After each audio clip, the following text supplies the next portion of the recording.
Hey billionaires, you're tuned in to the AFTERBUZZ TV after show for Billions, Season 2, Episode 4, The Oath. Join me as I break down the episode and give you my thoughts and predictions. Let's go. You're tuning into the destination for TV superfan discussion, AFTERBUZZ TV.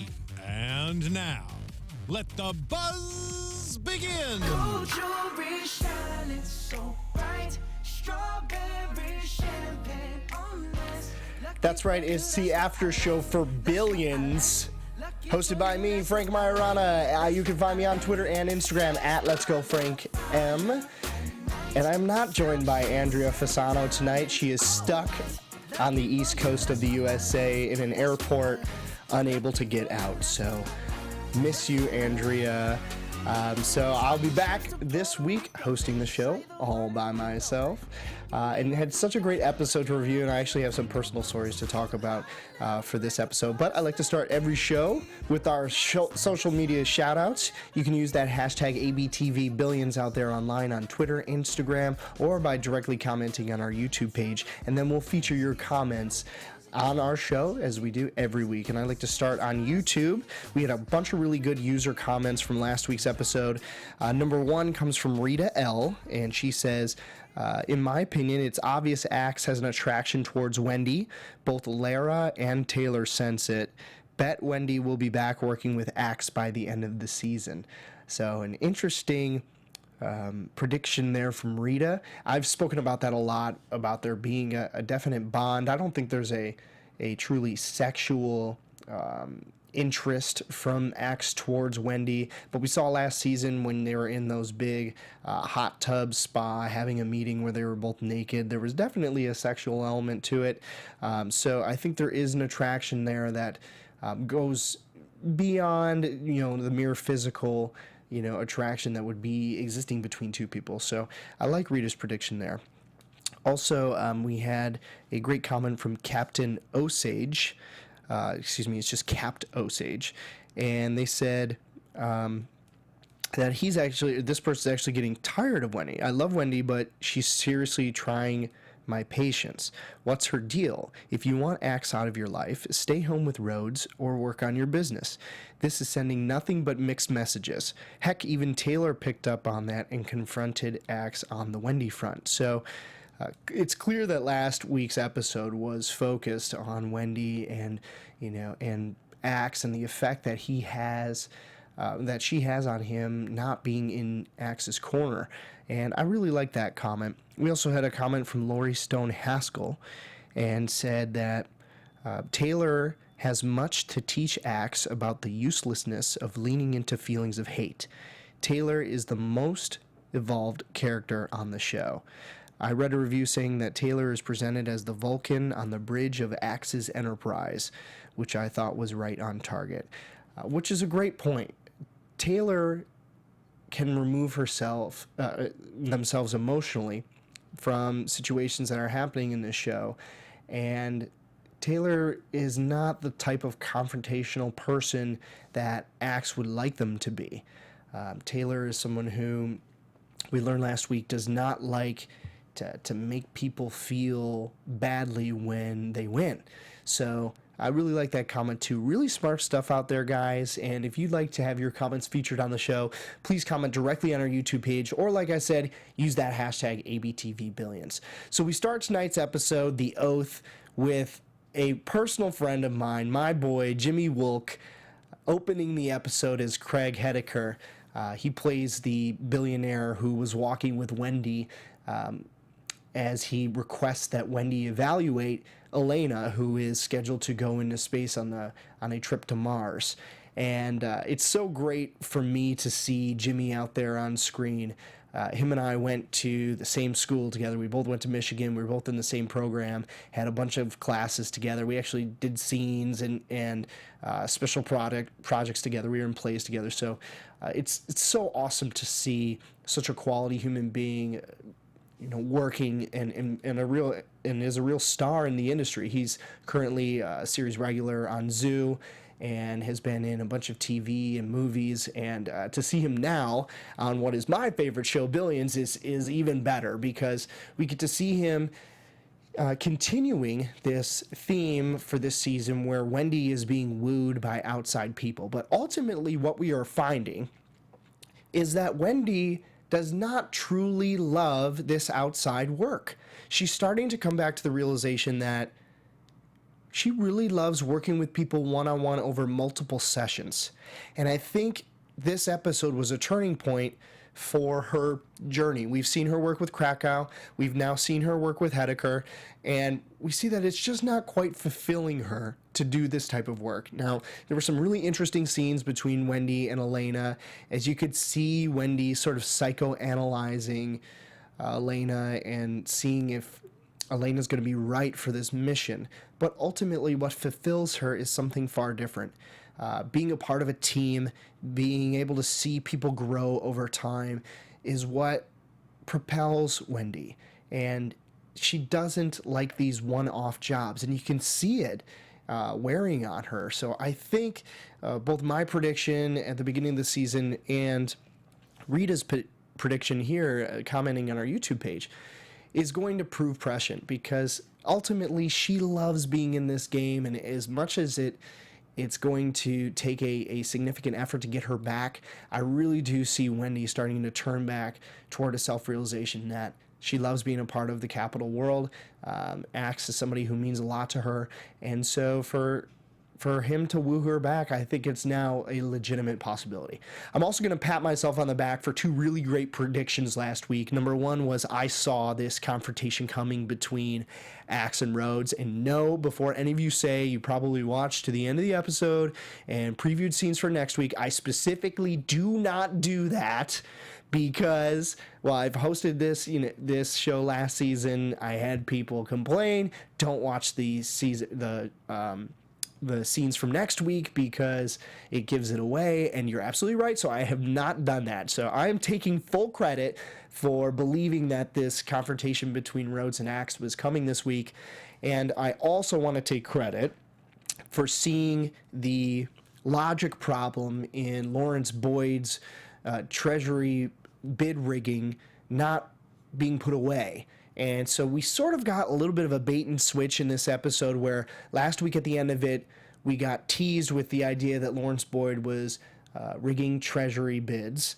And this week we learned that, well, you know what, now there's no access to it, because since the stories came out about Boyd being under investigation, he tightened everything up, and now all this evidence has gone away. And that's exactly the point I made last week. Why would Boyd leave himself open to this type of behavior if now he's under investigation? And it proved to be true this week. So a couple pats on my back to myself, because a lot of times I get those predictions wrong. So anytime I get it right, I have to highlight it. But there was a great clash this episode between Rhoades and Axe, and we saw a power shift, and Ira just wanted to go by himself. Chuck insists on coming, I think because he wants to put a little fire into Axe. He wants to put Axe on edge and get him to screw up. It's a little bit odd that a deposition took place in a glass conference room.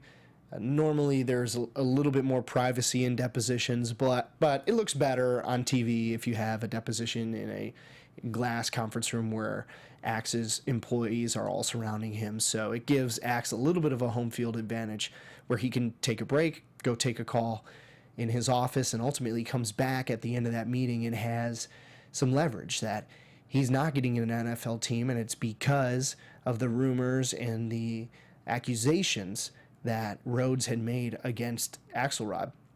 So ultimately, though, I was actually rooting for Chuck in that moment when, Chuck's lawyer cleverly leads Bobby into a trap where Bobby's going to have to admit Chuck hurt him emotionally, or, basically hurt his feelings. And because Bobby's not willing to open up his books to prove financial damages, he has to prove emotional damages. And so essentially what Bobby has to do is admit that Chuck hurt his feelings, and if he does that, it's going to get out into Wall Street and Bobby's friends, and he's going to be known as somebody who had his feelings hurt by Chuck Rhoades. So that presents a big dilemma for Bobby because he does not want to admit that. So he comes back at the end of the meeting and says, you have caused me real damages, and this is in terms of an NFL team. And what that does is provides Bobby an avenue of not having to fully open up his books, but to show that there was material damages to him by Bobby applying for the NFL and being rejected because of the controversy that has resulted from Rhoades' investigations into him. So I thought it was a brilliant move at the end of the show, which completely tilted the balance of power, which really had been going in Chuck's direction for a long time. But Axe is able to turn it around by a phone call that he got very lucky on. And then he walks back into the room and says, you know what, you actually have caused me damages. And you can see by the look on Chuck's face that Chuck had ultimately lost that deposition. So, unfortunately, it looks like Chuck's class action suit is actually starting to turn back against him, when initially the past couple of weeks things have been trending up in Chuck's direction.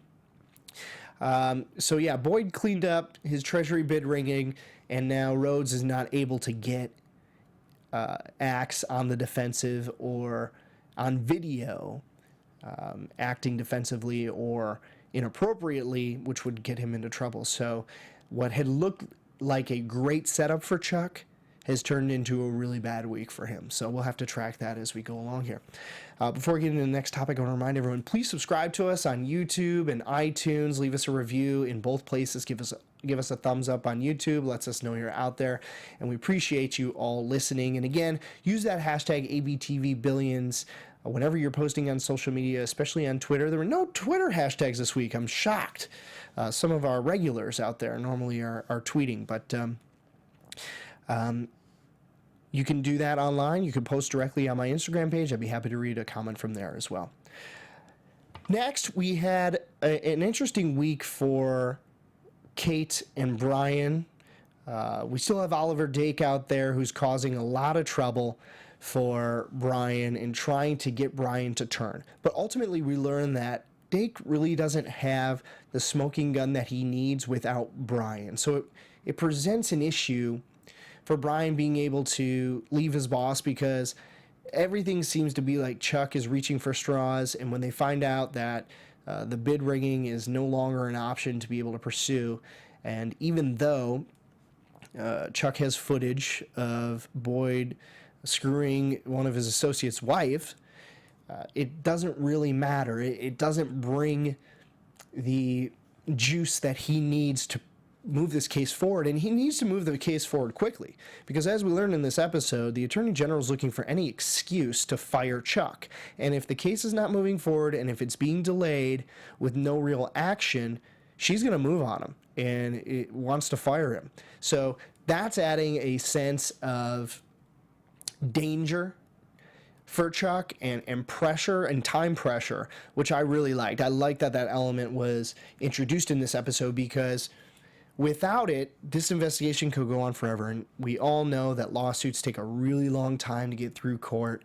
But by adding that element of pressure onto Chuck, I thought it was a brilliant stroke by the creative team for Billions to bring some urgency to the situation, to get this case against Boyd off the ground with legs moving forward. Now, at the end of the episode, the guy comes back and says, oh, the bid rigging started again, which I thought was a little bit lame, to be honest with you. If you're going to lead us one way at the end of the last episode, then change it at the beginning and then change it back at the end. It felt a little bit cheap, and I thought it could have been handled in a better way. But again, it looks like Chuck may have a glimmer of hope against Boyd. So with that being said, Brian is left wondering if he should stick with Chuck. Dake is clearly offering him an opportunity to abandon Chuck, speak against him, testify him basically, and give Dake the information that he wants.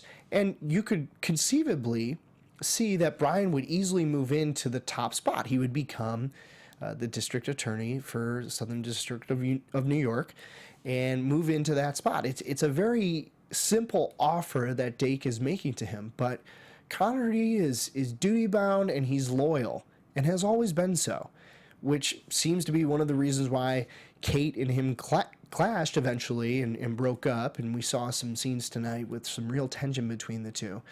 Brian is hanging on. Brian believes in Chuck, and every time Brian thinks that Chuck is losing it and that he's going to be out, Chuck surprises him and has a really good move. And so what Chuck does is go to Boyd and instead of going to Boyd and saying, you know, what can I do for you?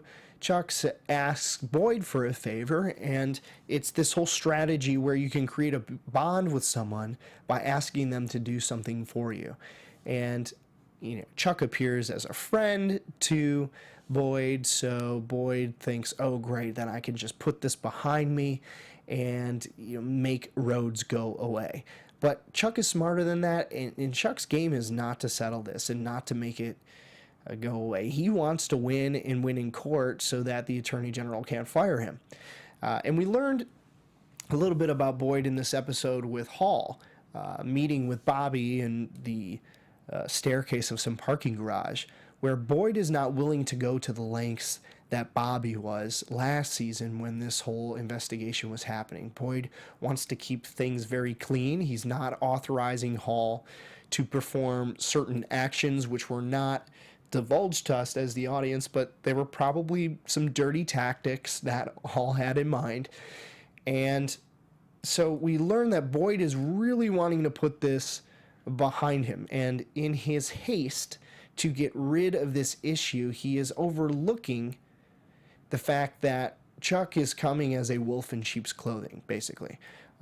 Putting it out there that, you know, why don't you go and do an internal investigation? And then Boyd counters by saying, I'll fire a couple mid-level guys who my compliance department red flagged.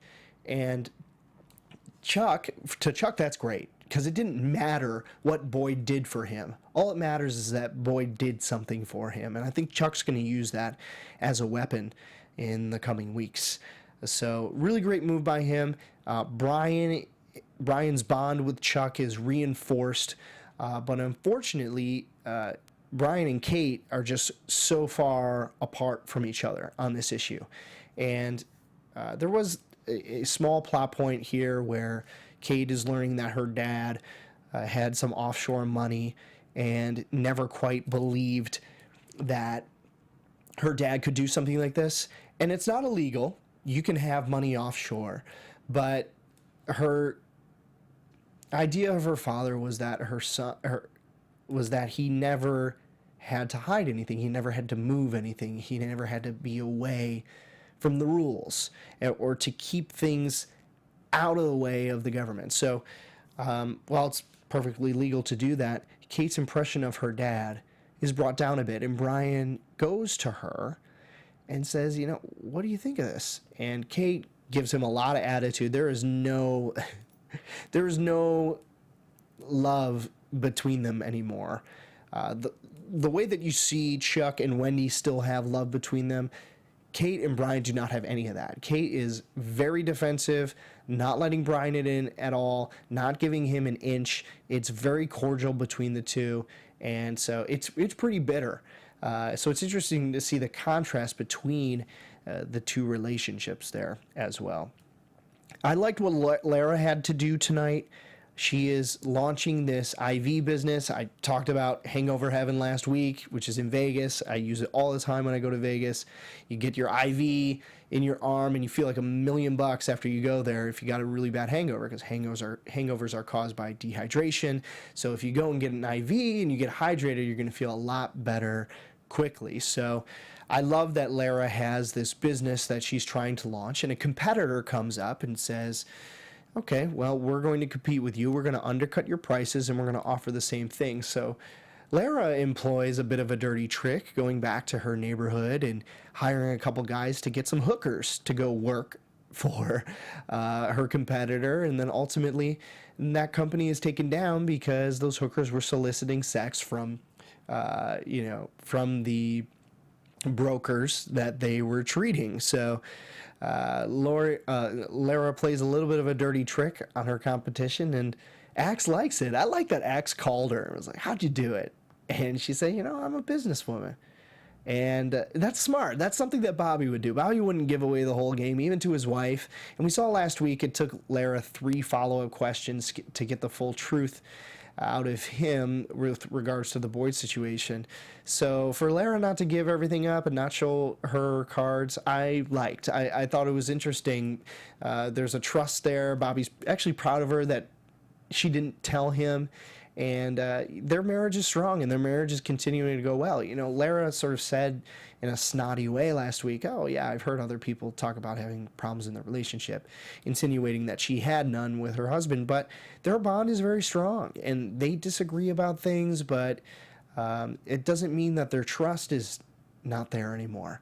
So I like that Lara has this to do this season, and is running her own business, which is somewhat tied to Bobby at the same time. So she doesn't have to be off, working on a farm or, the kitchen business or whatever that was last season. She can be in Axe Capital working on an IV company just right next to Bobby. So I really like that this season that Lara has a lot more to do, because Malin Ackerman is so good. I mean, she's so good. The Watchmen was on the other day, and I was just watching her, and I thought, she is just so great.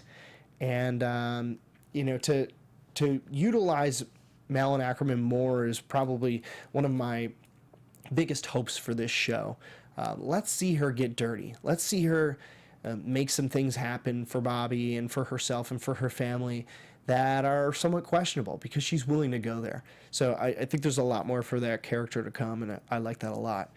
I also thought there was a great cameo by Elena. I thought Elena was great this episode. I thought Sanford Bessinger, the other billionaire that is soliciting Bobby to give away a lot of his money. I mean, Bobby's never going to give away his money. He's not going to give away 80% of his money, even though Bessinger says that it feels good to do that. Bobby is not that type of guy, but he wants the headlines out there to talk about his charitable efforts, because if that's out there while he's under consideration for the NFL, it's much more positive. And I talked about this last week with, the Rush Limbaugh example. The NFL does not like any controversy whatsoever. They want their owners to be very quiet. They want people to focus on the game. And so for, for Axe to be able to get in, he needs to eliminate the negative 9/11 headlines. And so his big play is to take a meeting with Bessinger, who he has not taken a meeting with in 5 years, which is what we learned. So it's actually a really smart move on his point to, get rid of these negative headlines by being seen meeting with a philanthropist and having someone take pictures of it. So I really like that. One other thing I want to note was that Eric Bogosian is playing Lawrence Boyd. And if you don't know Eric Bogosian, he is a huge playwright. I mean, just one of the biggest playwrights out there. Bogosian plays have been on Broadway. I mean, he is super famous for his writing. So it's really interesting to see him in an acting role. I really like that. And Elena, I wanted to shout out the actress's name is Melissa Navia, played Elena this episode and had such an interesting character for one episode.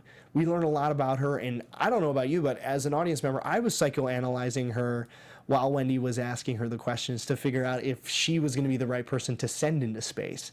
So as an audience, you're drawn in to try and figure out, is this person going to be right? Would I want to send this person to Mars? And I thought that was a fun little game to play, but it was made easier by Elena's portrayal, because it was guarded at first, but when she opened up, you saw her innocence in her eyes and a hopefulness about what she wants to do with her life.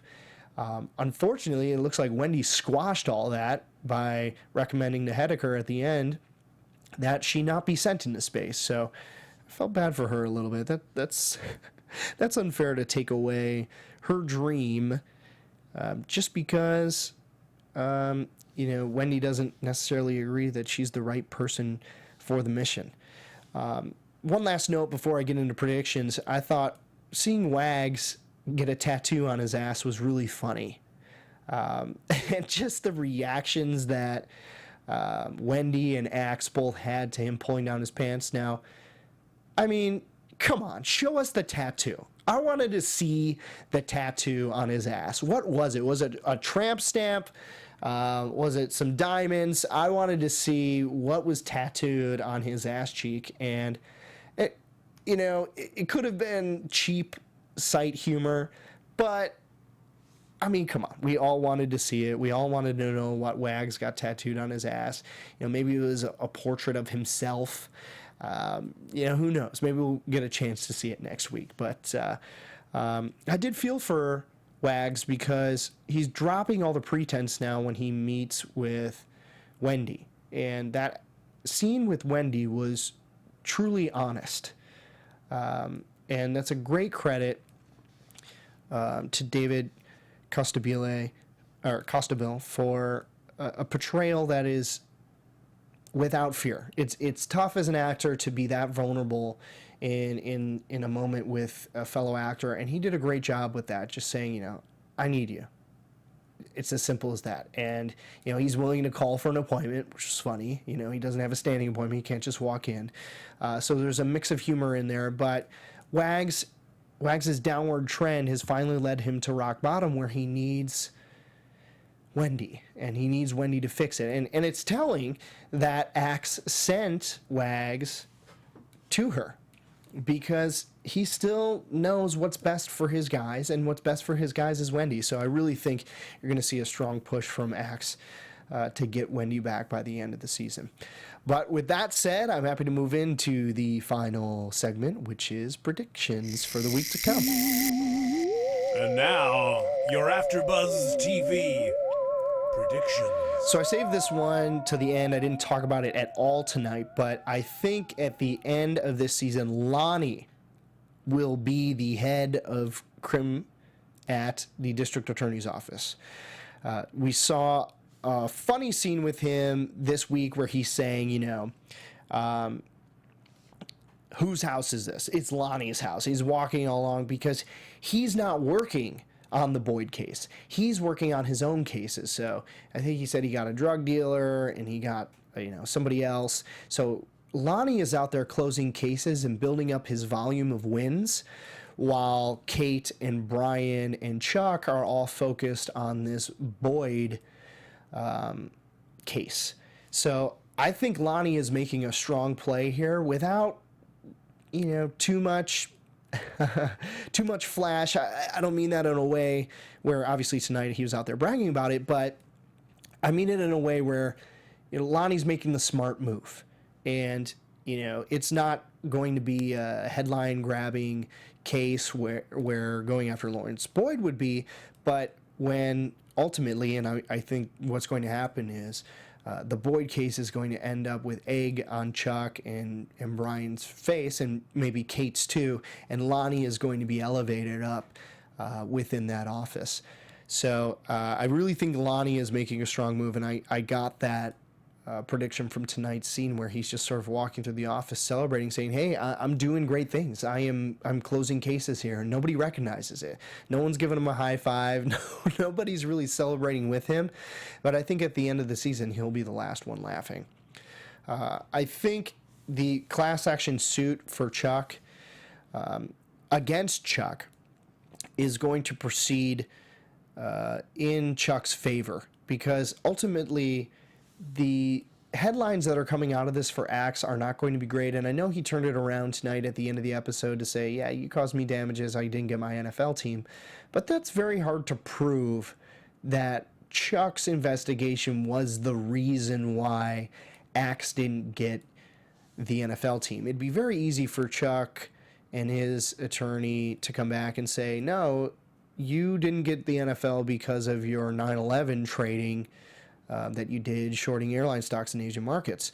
That's why you didn't get it. So it's still a battle. I'm not convinced that Axe's last move at the end of tonight's episode was a checkmate type of move. I think it was maybe him moving his knight and taking away a pawn that Chuck had. It's a small victory, but it's not the war. And so I still think Chuck has a real chance to beat that case. His attorney's really good, has asked Chuck to mostly stay out of it. But I don't see Chuck going away for life, being put behind bars. The good news from this week is that Billions got renewed for a season 3. So season 3 will be back next year. And I don't think season 3 is going to be with Chuck behind bars. So I think he's going to beat the case and ultimately win against Boyd. And at the end of this season, we're going to be back to the point where Chuck and Axe are on an even level.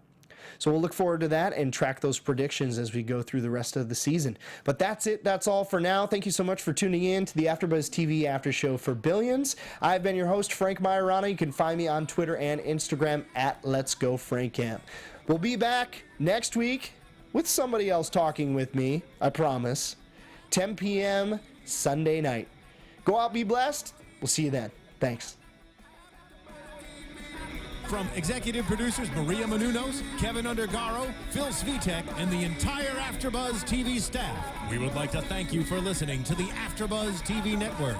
To watch or listen to other after shows and post comments or questions, be sure to visit AfterBuzzTV.com. I'm Sir Richard Wentworth, and this has been a presentation of AfterBuzz TV. Buzz you later. The views expressed herein are those of the hosts only and do not necessarily reflect the views of AfterBuzz TV or its owners or principals.